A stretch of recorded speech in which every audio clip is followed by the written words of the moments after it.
comes, I'm ready.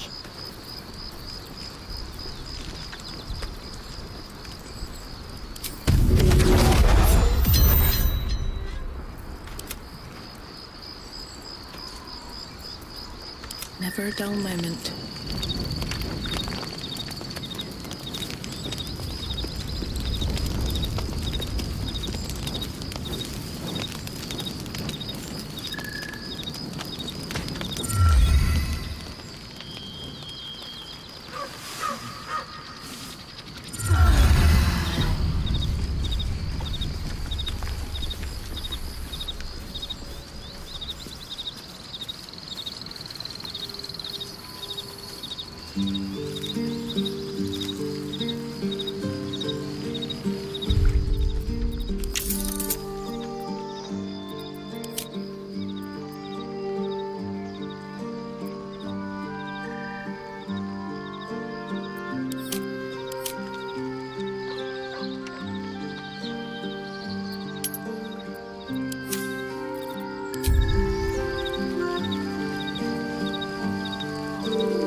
Best be on my way.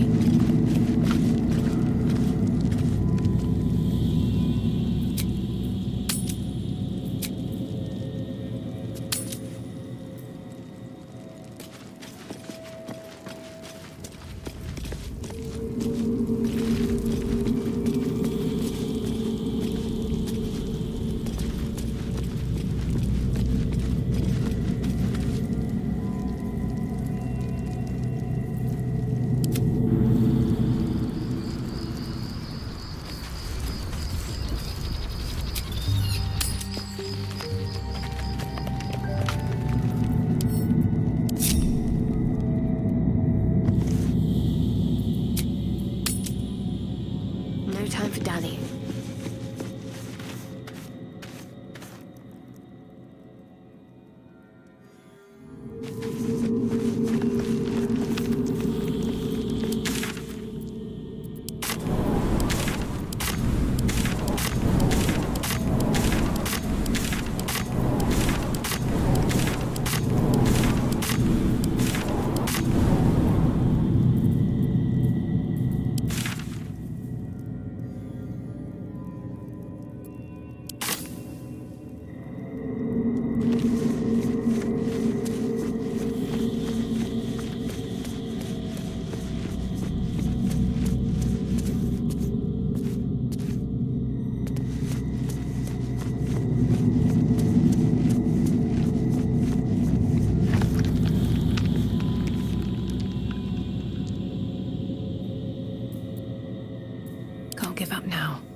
Hey, soldier.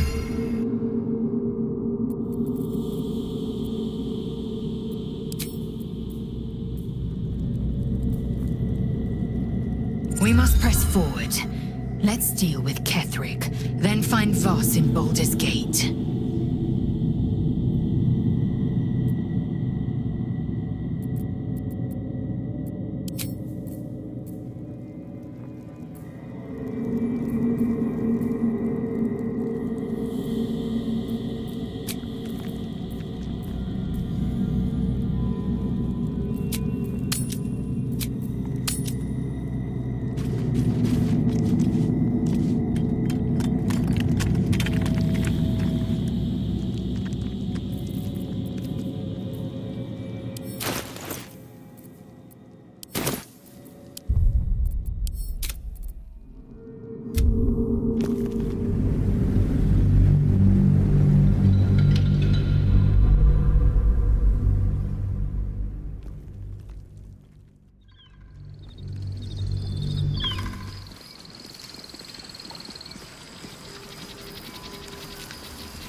At the ready.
Maybe it'll bring us closer. What's on your mind?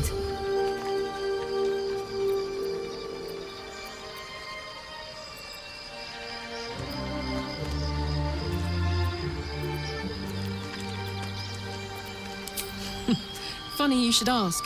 I was just thinking about what would have become of us without that Nautiloid. I mean, I know where I'd be. Trapped in Avernus still, with the Blade of Frontiers on my tail.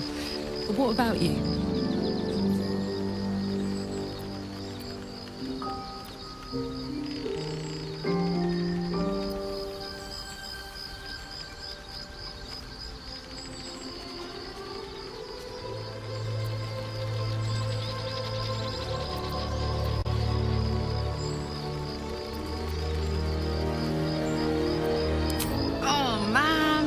Lucky you! That's the dream! Maybe when this is all done, you can show me where you came from. My family home's long gone, but I'll show you my favourite chow hall in the city, if it's still standing.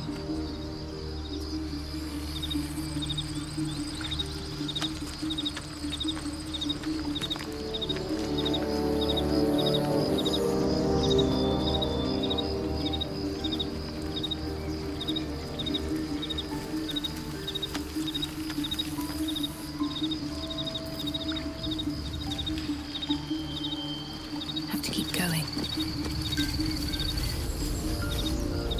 Ah, my good fellow. Quite the cozy setup you have here. I'll just make myself comfortable. Thank you so much.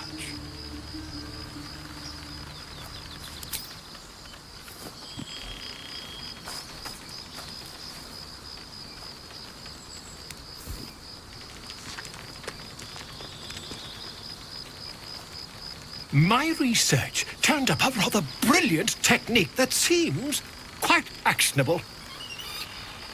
It's not too deep, just behind the orbital socket. I could attempt an extraction. I've a needle in my tunic, after all.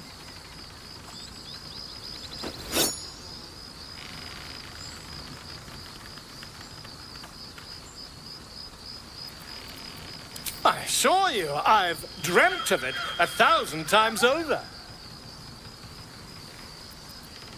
Volo carefully holds one of your eyes open and begins to prod uncertainly with the needle. The needle finds the gap between eyeball and socket. Volo frowns and begins to push.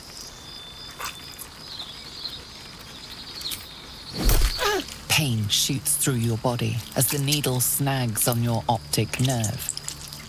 I think I have it! The needle seesaws back and forth, plucking the nerve like a harp string.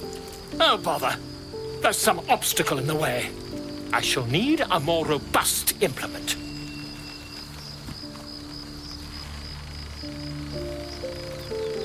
Volo carefully withdraws the needle from your eye. Then, reaching into his bag, he produces an ice pick.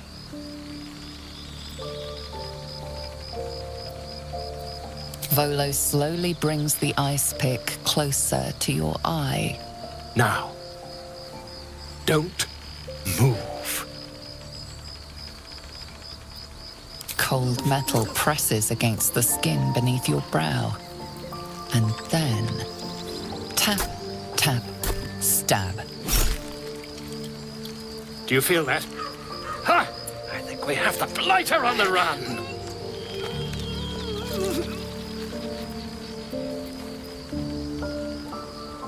I agree. It's a feisty critter. Just a little further. Volo tears the pick from your brain with a violent jerk. Your eye plops down into the mud. Drat. He pauses, looks down at your eye, and recoils slightly as it sinks into the mud.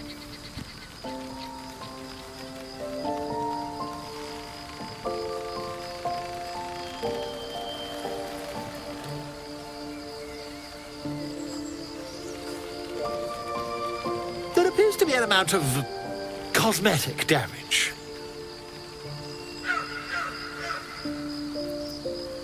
Please, try not to overexert yourself. You're in a rather fragile state at present.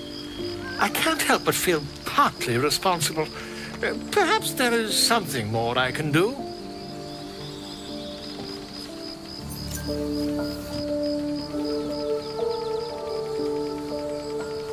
Take this. A far superior relic to that old jelly you were chained to. Try it on for size. And, it was very nice to have met you.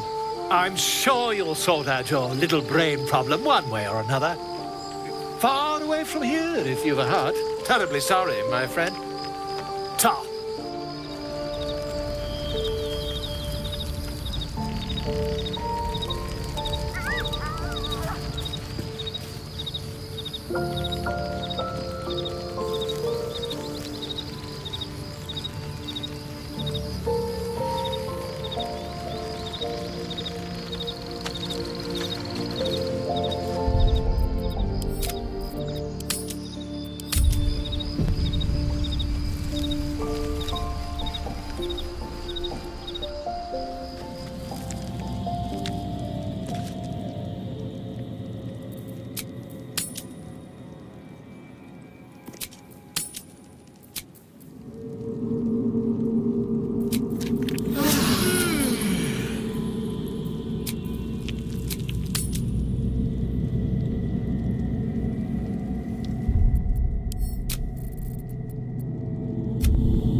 Moving in.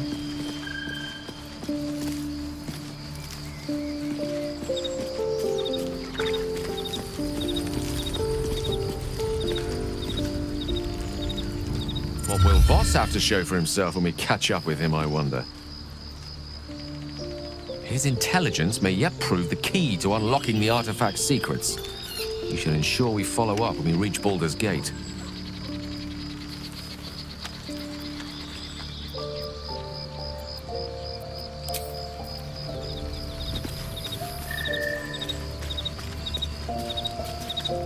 Welcome to the League of the Lone Eye, my friend. Not to minimize the pain of Volo's poking and prodding, but I promise, you'll be used to the prosthesis in no time. Besides, I find it gives one an air of mystique. No one's more intriguing than a woman with one eye.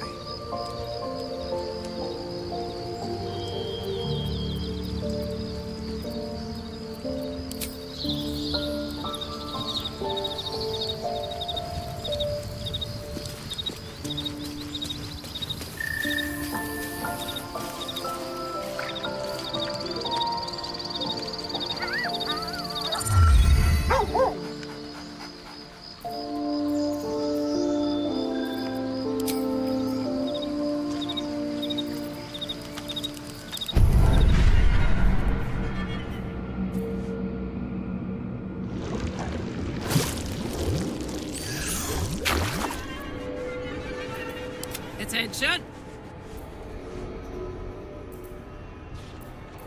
I'm ready.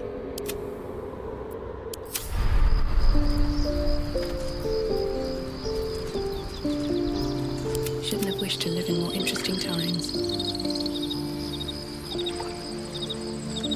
How much further can I go?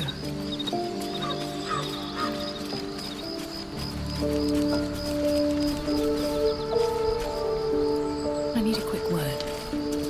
Silent, still. The armor does not react to your presence.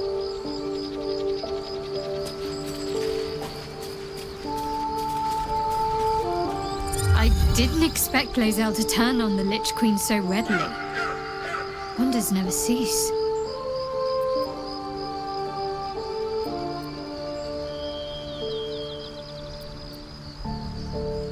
I know. I felt it.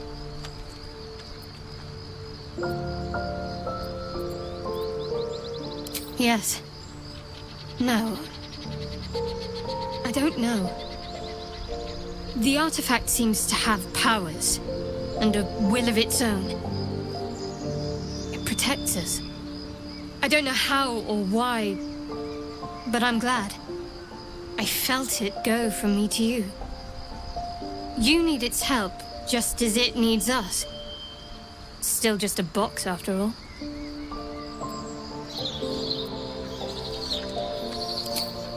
Might not be possible. It's stubborn that way, prone to lashing out. Keep it for now. We can all help to protect it. Shah's blessings upon you.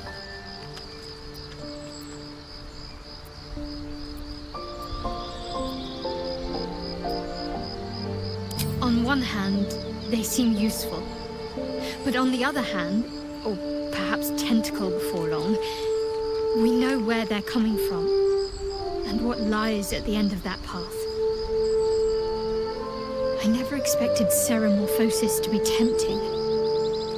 I think we should resist these powers. There's simply too many unknowns for us to risk it.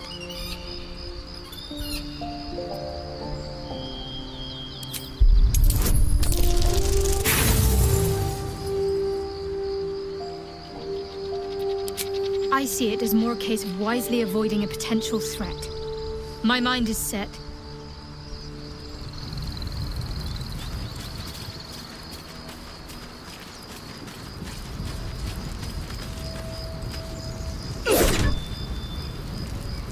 We must press forward. Let's deal with Ketheric, then find Voss in Baldur's Gate.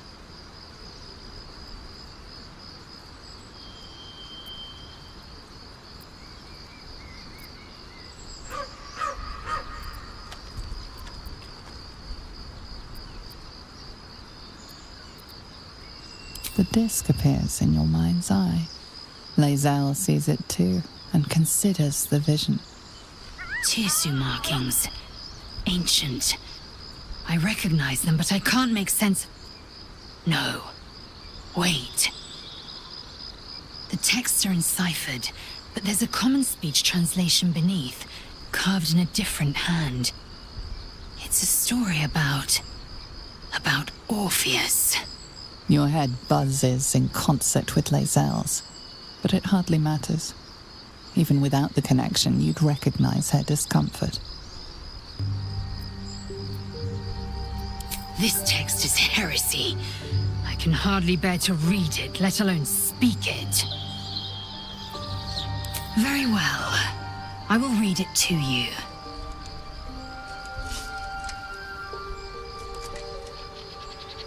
The Prince of the Comet, Part 2. The Prince of the Comet, Orpheus himself, led his honor guard into battle. Their red dragons bellowed with righteous anger, and the heavens erupted.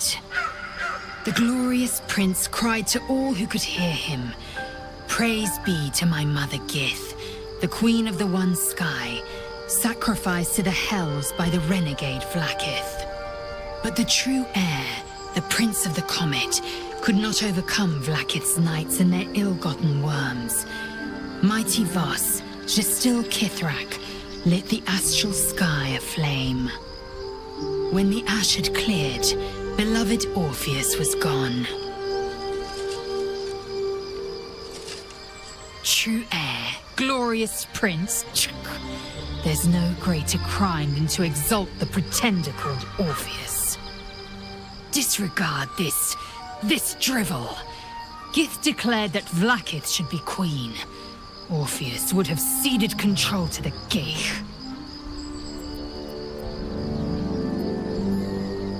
A dangerous one. Lies have a way of spreading until they cannot be discerned from the truth. The queen would take even a child's head for so much as whispering this rubbish. Your tadpoles connect, and you see the truth.